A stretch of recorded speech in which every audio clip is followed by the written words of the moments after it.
we meet once again to discuss about a very dreaded topic today. Dreaded topic कौन सा? Obviously examinations. Examinations का सबको बहुत ज्यादा डर लगता है. डरने की एक्चुअली जरूरत नहीं रहती है, लेकिन हम एग्जाम्स को जिस व्यू में देखते हैं, जिस साइकोलॉजी से देखते हैं, उसकी वजह से डर लगता है. तो आज हम देखेंगे कि एग्जामिनेशंस को किस तरह से हमारा फ्रेंड बना सकते हैं हम.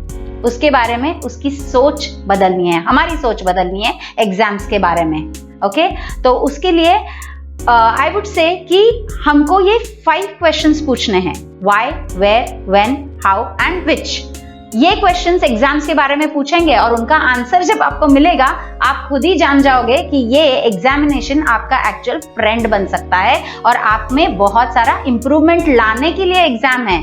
अ friend in need is a friend in deed. और ये एग्जामिनेशंस आपको इम्प्रोवाइज कर रहे हैं, यानी it is the need that you are in need of this examination. तो सबसे पहला वाला क्वेश्चन लेते हैं, why to take an examination. पहले हमको कन्विंस होना पड़ेगा कि हमको एग्जाम्स लेने की जरूरत है. We need to take exams. क्यों जरूरत है? क्योंकि हम लोगों में अगर इंप्रूवमेंट चाहिए तो ये एग्जाम्स, ये जो टेस्ट होते हैं, we need to test ourselves. Where do we stand? Once we know our position in our academic status, only then we will be able to improve above that status. और इसीलिए exams हमको ये आईना है. Exams एक आईना है जहां पे हमको हमारा स्टेटस पता चलता है. And that is why it is very necessary to take an examination. Never miss an examination. The second question comes is where to take an exam. Where to take an exam? Very easy answer, wherever possible. Okay, wherever possible, यानी जहां पे आपको examination देने का मौका मिलता है, बिंदास दो, without fearing about the result. Attempt an examination as if you have nothing to lose. वैसे भी nothing to lose होता है.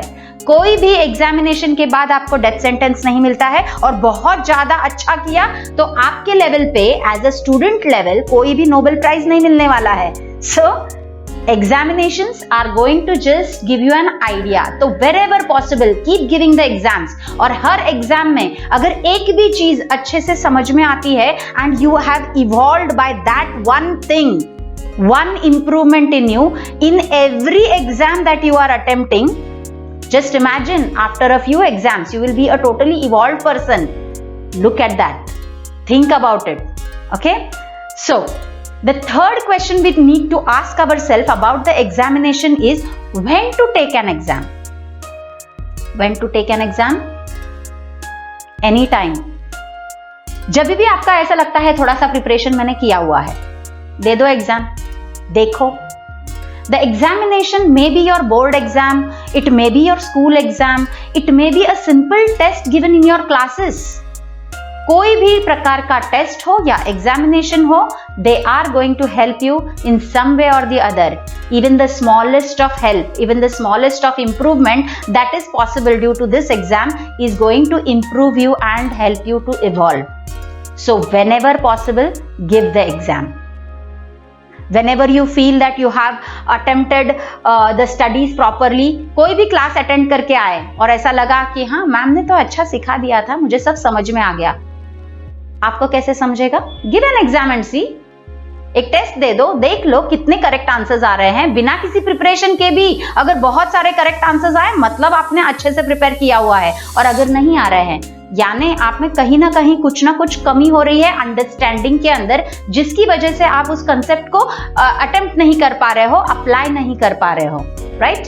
सो whenever possible give the exam.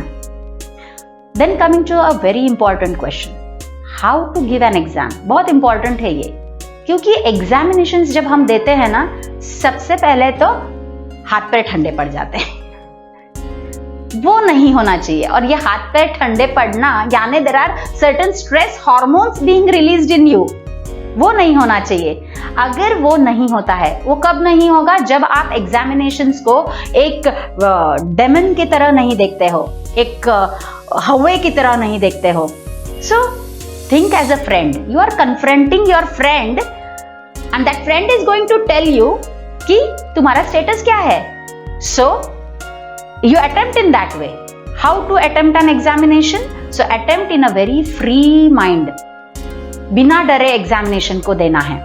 जो भी क्वेश्चन आया उसको अच्छे से दिमाग से इवैल्यूएट करना है. जो भी नॉलेज आपने गेन किया हुआ है क्लासेस के अंदर, आपकी खुद की पढ़ाई के अंदर, प्रैक्टिकली भी आपको बहुत सारा नॉलेज मिल सकता है. कभी घर में आपने स्लम डॉग मिलेनियर देखा है? स्लम डॉग मिलेनियर में जो हीरो था, he never went to a school. School में गया तो भी 2 दिन के लिए गया, 3 मस्केटियर्स पढ़ के वापस आ गया था. लेकिन he became a millionaire. Why was it possible? Because he practically learnt everything in his life. तो हम प्रैक्टिकली भी बहुत सारी चीजें पढ़ते रहते हैं और वो नॉलेज भी हम एग्जाम्स में यूज करते हैं, कर सकते हैं, लेकिन हमारे डर के मारे हम वो सारी चीजें इंप्लीमेंट ही नहीं कर पाते. सोच में ही नहीं आ पाती है वो सारी चीजें. आपका ब्रेन जो है वो ब्रेन उस तरह से काम ही नहीं कर पाता है. Okay, so B relaxed during the examination, ताकि आपका जो ब्रेन है वो फुल कैपेसिटी तक काम में आए. Coming to the last question, and that is which exam to give. तो विच एग्जाम में मैं ये बोलूंगी आपको कि ऐसे एग्जामिनेशंस दो जो आपके टैलेंट को, जो आपकी सोच को पूरी तरह से यूज करने में आपको मजबूर करे. सादे सादे क्वेश्चंस आपको पूछ रहे, what is your name, where do you live, ऐसे अगर क्वेश्चंस आते हैं तो they are not going to test your knowledge, है ना. जहां पे एकदम हॉट क्वेश्चंस बोलते हैं हम, high order thinking questions, applicative questions, ऐसे क्वेश्चंस अगर किसी एग्जामिनेशन में आते हैं, वो आपको सोचने पे मजबूर करते हैं, वो आपकी ब्रेन को पॉलिश करते हैं, है ना. तो इसलिए इस तरह के एग्जाम्स देने चाहिए. So which type of exams to give? Give very applicative exams, जहां पे एप्लीकेटिव क्वेश्चंस पूछे जाते हैं. सामने सामने से क्वेश्चन नहीं पूछते हैं कि चलो टेक्स्ट बुक में ये सेंटेंस है, उसको एक फिल इन द ब्लैंक दे दिया और आपको क्वेश्चन पूछ लिया. That is just a memory test. हाँ, मेमोरी टेस्ट भी करनी चाहिए. कुछ कुछ एग्जाम्स में आपकी मेमोरी भी टेस्ट करनी चाहिए. ओके, और ये मेमोराइजेशन के लिए किस चीजों की जरूरत पड़ती है? ट्रिक्स की जरूरत पड़ती है. हमने इसको ऑलरेडी एक वीडियो में डिस्कस किया हुआ है.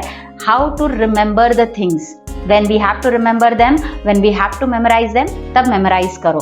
और ये सारे क्वेश्चंस अगर हम अच्छे से आंसर करते हैं, we can befriend our examinations. And 3 idiots का जो लास्ट डायलॉग है, उसी से मैं भी खत्म करना चाहूंगी, और वो है, बच्चा टैलेंट के पीछे भागो, सक्सेस झक मार के पीछे आएगी, है ना. तो हम टैलेंट के पीछे भागेंगे, हम एक्सेलेंस के पीछे भागेंगे, हम एग्जामिनेशंस को दे के हमारा एक्सेलेंस बढ़ाते जाएंगे, तो टैलेंट, सक्सेस हमारे पीछे भागते हुए आएगी.